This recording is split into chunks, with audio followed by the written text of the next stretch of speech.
Coba ngapain uji aku? Coba ngapain uji aku? Coba Untuk ngapain memeriahkan hari ulang tahun Indonesia, masyarakat biasanya mengadakan berbagai kegiatan. Kegiatan tersebut identik dengan lomba hingga karnaval. Adapun saat karnaval, masyarakat menggunakan kostum yang unik-unik untuk menyemarakan Karnaval 17 Agustus. Seperti yang dilakukan oleh warga di Desa Jetis, Bondowoso, Jawa Timur.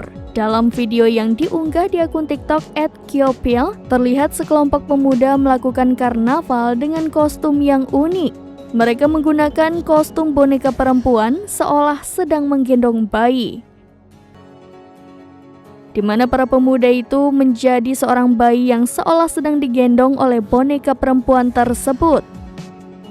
Pada video berdurasi 9 detik itu, bak bayi sungguhan, mereka terlihat meminum menggunakan kompeng dan memakai bedak yang tebal. Tak sampai di situ, mereka juga berakting layaknya seorang bayi. Alhasil dandanan mereka mendapat tanggapan dari warganet. Warganet yang merasa terhibur dengan aksi para pemuda itu, dan banyak di antara warganet yang menilai para pemuda itu imut.